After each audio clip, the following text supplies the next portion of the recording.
नमस्ते साथियों, आइए आज के इस वीडियो में इस कालखंड में विद्यार्थियों को प्राप्त होने वाली समेकित छात्रवृत्ति योजना के अंतर्गत प्रमुख छात्रवृत्तियों के कोड एवं उनके प्रकारों के बारे में जानते हुए वर्ष 2013-14 से लेकर के वर्ष 2020-21 तक छात्रवृत्ति से संबंधित जो जानकारियां मांगी जा रही हैं उन प्रपत्रों के बारे में जानेंगे।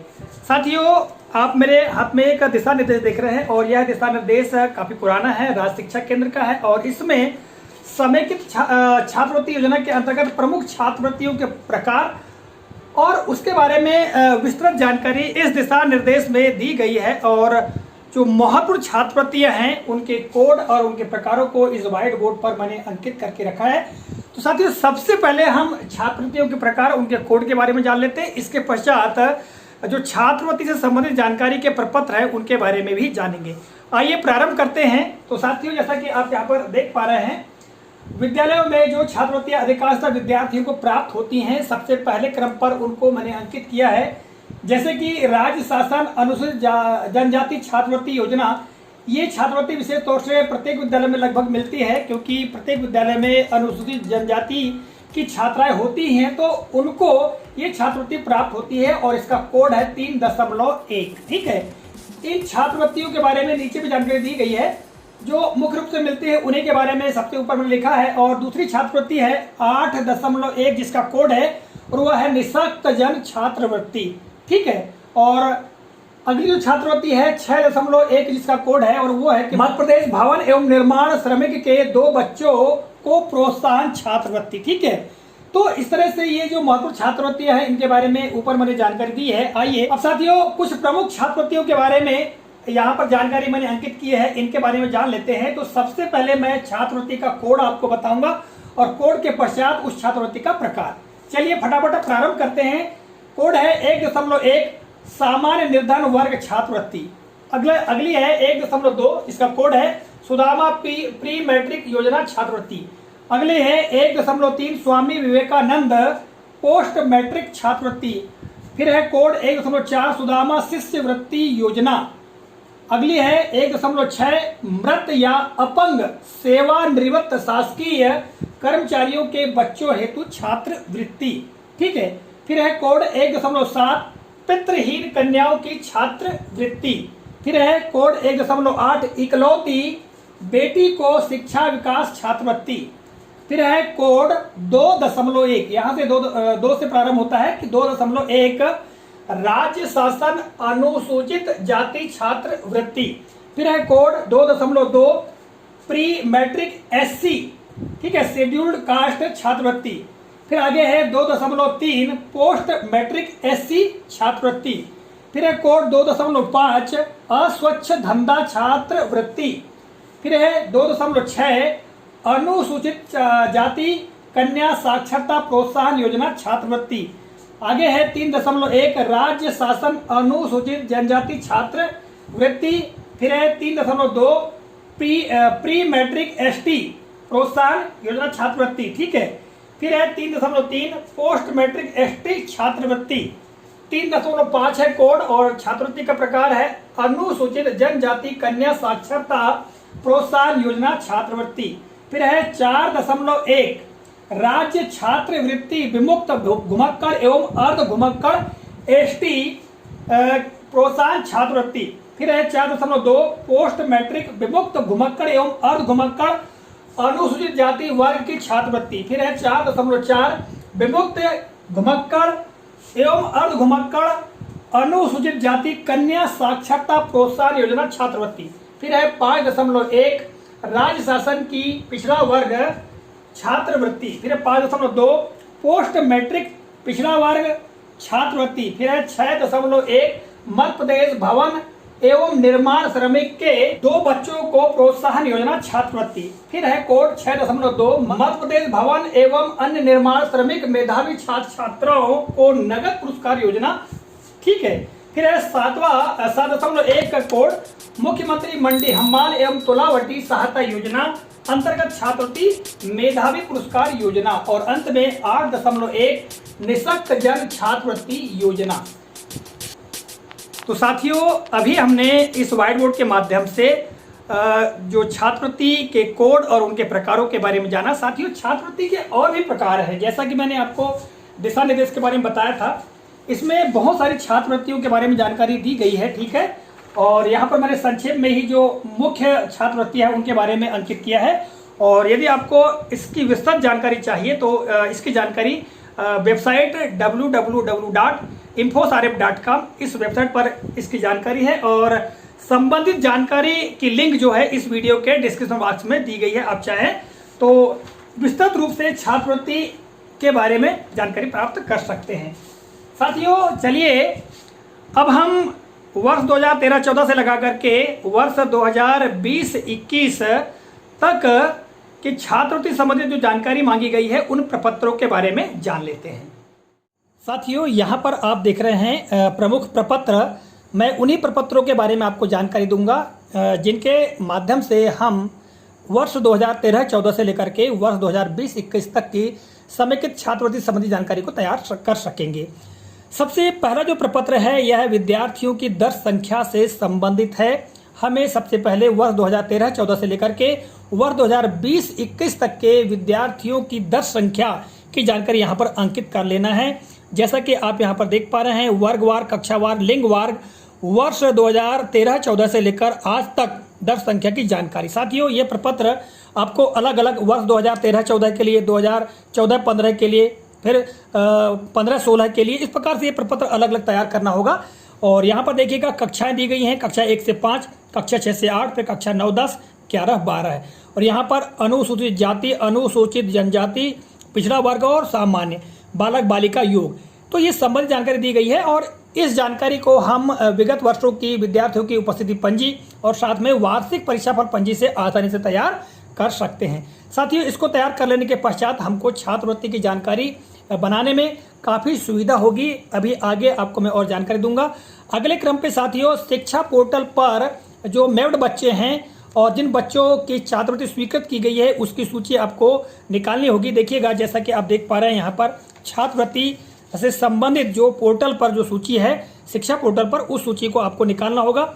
साथियों, इस सूची के माध्यम से हम ये निकाल पाएंगे या जान पाएंगे कि पोर्टल पर कितने विद्यार्थी मैप्ड थे और कितने मैप्ड नहीं थे, ठीक है। साथ ही कितने विद्यार्थियों को छात्रवृत्ति मिली, कितने विद्यार्थी पात्र हैं, कितने विद्यार्थी अपात्र हैं, किस विद्यार्थी को कौन से कोड की छात्रवृत्ति मिली है, ये सब सारी जानकारी यहाँ पर दी गई है, ठीक है। तो साथियों, ये 2013-14 से लेकर के मैंने पूरी 2020-21 तक की छात्रवृत्ति से संबंधित जानकारी इसको मैंने निकाल लिया है, ठीक है। इसके पश्चात अगले क्रम पे हम देखते हैं साथियों, यहाँ पर परीक्षण प्रपत्र 1, जैसा कि आप देख पा रहे हैं परीक्षण प्रपत्र 1।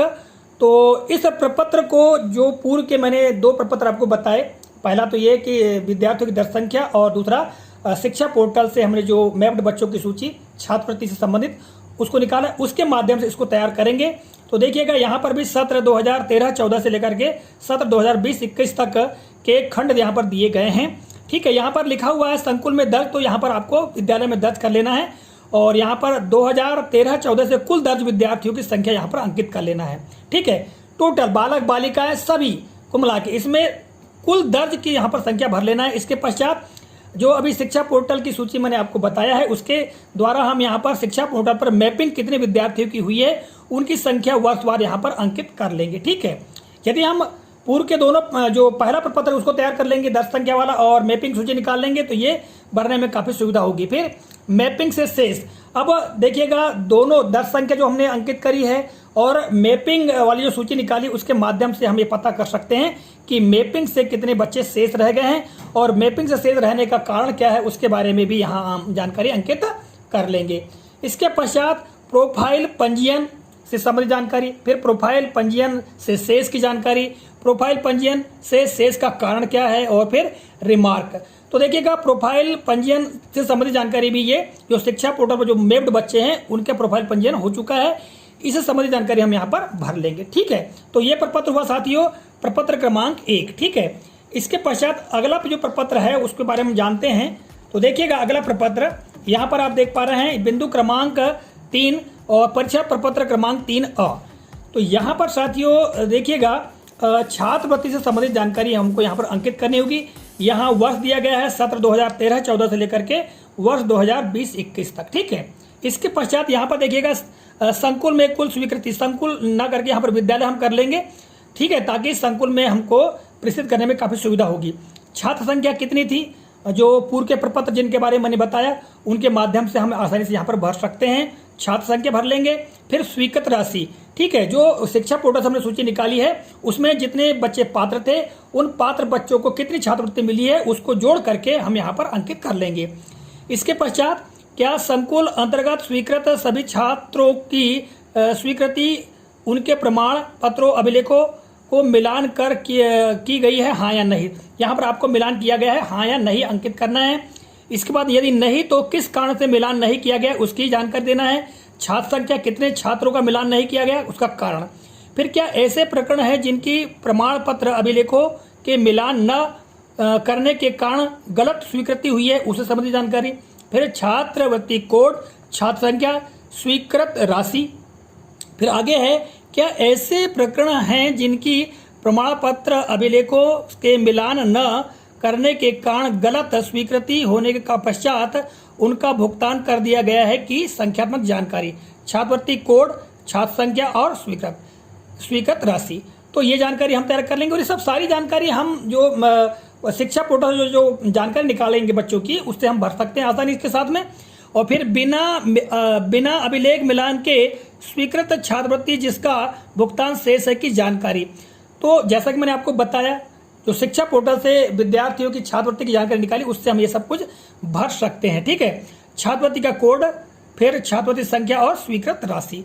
तो साथियों उसमें स्पष्ट है कि यदि कोई व्यक्ति बालक है और बालक को बालिका के नाम से छात्रवृत्ति मिल गई है, ठीक है, या किसी अन्य छात्र को कोई अन्य छात्रवृत्ति मिल गई है, तो वो जो मैप्ड सूची है, ठीक है, शिक्षा पोर्टल उसमें सारी जानकारी अंकित है, वहीं से देख करके ये प्रपत्र भी हम कंप्लीट कर सकते हैं। आगे चलिए साथियों, देखिएगा अगला प्रपत्र यहाँ पर आप देख पा रहे हैं प्रपत्र 4A। और ये 4A जो है यहाँ पर ऊपर की जो जानकारी भरने के पश्चात यहाँ पर कोड और छात्रवृत्ति का नाम दिया गया है। जैसा कि मैंने आपको अभी व्हाइट बोर्ड पर बताया था कि कौन कौन सी छात्रवृत्तियाँ हैं, उनके कोड क्या क्या हैं, उसके बारे में यहाँ जानकारी दी गई है। ठीक है, और जो खंड दिए गए हैं स्वीकृत छात्रों की संख्या पे स्वीकृत की गई राशि, यानी किस कोड के अंतर्गत कितनी राशि स्वीकृत की गई है। ठीक है, तो यहाँ सारी जानकारी आप पढ़ेंगे तो आपको सारी जानकारी देखने को मिल जाएगी, आप समझ जाएंगे और आपको जोड़ करके कुल राशि यहाँ पर अंकित कर देना है। ठीक है, फिर आगे मिशन वन क्लिक के माध्यम से किए गए भुगतान की जानकारी, लाभान्वित छात्रों की संख्या, भुगतान की गई राशि। तो साथियों आजकल तो वन क्लिक के माध्यम से सारी जो छात्रवृत्तियां हैं वो बच्चों के खातों में स्थानांतरित हो जाती हैं। ठीक है, तो यहाँ जो जानकारी आएगी वही जानकारी हम यहाँ पर अंकित कर देंगे। ठीक है, फिर कोषालय के माध्यम से किए गए भुगतान की जानकारी, कोषालय के माध्यम से जिन छात्रों को भुगतान किया गया उनकी जानकारी आ जाएगी, छात्र संख्या और राशि। फिर यहाँ देखिएगा कोषालय एवं वन क्लिक में भुगतान हेतु शेष, तो जितने शेष रह गए उनकी छात्र संख्या और राशि। इसके पश्चात यहाँ देखिएगा अगला जो है भुगतान का माध्यम एवं शेष रहने का कारण, क्या कारण है उसका कारण अंकित कर देंगे। तो साथियों जो छात्रवृत्तियां हम बच्चों को मिली हैं तो आपको केवल जानकारी भर देना है और इधर के बहुत सारे कॉलमों में जानकारी डेस ही आएगी। ठीक है, तो इसके बारे में बताया और देखिएगा इसके पीछे भी जो छात्रवृत्ति संबंधी जानकारी यहाँ पर दी गई है। ठीक है, आगे चले साथियों, तो देखिएगा एक प्रपत्र दिया गया है, इसको चाहे तो आप ना भरें या हो सकता है आपके संकुल में ना भरवाया जाए, फिर भी मैं आपको बता देता हूं उसके बारे में। इस प्रपत्र में जो जानकारी साथियों ये हालांकि हमारे द्वारा भरी जानी नहीं है, किंतु जानकारी कंप्लीट करने के लिए भरना आवश्यक है। ठीक है, यहाँ अपने विद्यालय का नाम और सामान्य जानकारी अंकित कर देंगे और यहाँ पर संस्थाओं के नाम में अपनी संस्था का नाम, अपना डाइस कोड। इसके पश्चात छात्रवृत्ति का कोड, अर्थात आपके विद्यालय में जितने विद्यार्थियों को जिस कोड के माध्यम से अर्थात जो से जिस प्रकार की छात्रवृत्ति प्राप्त हुई है उसका कोड और उस कोड के अंतर्गत कितने विद्यार्थियों को छात्रवृत्ति मिली है उनकी संख्या और कुल कितनी राशि स्वीकृत हुई है वो स्वीकृत राशि। तो इस तरह से जितने भी प्रकार की राशि आपको प्राप्त हुई है उनका कोड यहाँ लिख लेना है और जैसा कि मैंने आपको कोड के बारे में बताया पूर्व में, ठीक है, और यहाँ पर अंकित कर लेना है। ठीक है, और अंत में आप देखेंगे यहाँ पर कुल जो स्वीकृत राशि है उसके बारे में यहाँ पर जानकारी अंकित कर लेना है। ठीक है, तो इस तरह साथियों यह भी प्रपत्र हम तैयार कर सकते हैं। और अंत में मैं आपको बताना चाहता हूँ साथियों जो समेकित छात्रवृत्ति योजना का जो रजिस्टर है, जैसा कि आप देख पा रहे हैं समेकित छात्रवृत्ति योजना छात्रवृत्ति स्वीकृति पंजी का प्रारूप, यह एक प्रारूप है और इसको किसी रजिस्टर में खींच करके हम जो समेकित छात्रवृत्ति से संबंधित जानकारी है उसको संधारित करके रख सकते हैं, जैसा कि संस्था का नाम, संस्था का डाइस कोड है ना, स्वीकृत संस्था का नाम, ये सामान्य जानकारी है। इसके पश्चात यहाँ पर क्रमांक, छात्र की समग्र आईडी, छात्र छात्रा का नाम, पिता का नाम, लिंग, ठीक है, संवर्ग ST SC OBC जनरल, कक्षा, फिर यहाँ पर स्वीकृत छात्रवृत्ति योजना का कोड, परिशिष्ट 1 के अनुसार एवं राशि, यहाँ पर वही कोड और स्वीकृत राशि, कोड और स्वीकृत राशि। तो यहाँ पर जिस छात्र को जिस प्रकार के कोड के माध्यम से या जिस प्रकार की छात्रवृत्ति मिली है उसके बारे में जानकारी अंकित कर लेना है। यदि मान लो एक ही प्रकार की मिली तो एक जगह हम यहाँ पर अंकित कर लेंगे और बाकी शेष को डैश कर देंगे। और इस तरह से यहाँ अंत में विद्यार्थियों को जितने प्रकार की छात्रवृत्ति प्राप्त हुई है उनका योग यहाँ पर हम अंकित कर देंगे। तो साथियों इस तरह से ये हम रजिस्टर तैयार कर सकते हैं। और साथियों आपको शिक्षा पोर्टल से विद्यार्थियों की मैप्ड बच्चों की सूची जिसमें कि छात्रवृत्ति की जानकारी है, यह जो सूची है आप संकुल में DDO महोदय के लॉगिन और पासवर्ड के माध्यम से निकाल सकते हैं। अतः आपको संकुल जाना होगा और संकुल से ही वह सूची आप प्राप्त कर सकते हैं। तो चलिए साथियों सीधे व्हाइट बोर्ड चलते हैं। तो साथियों इस तरह से छात्रवृत्ति से संबंधित यह जानकारी थी। आशा करता हूं यह जानकारी आपको उपयोगी लगी होगी। मिलेंगे अगले कालखंड में, तब तक के लिए जय हिंद।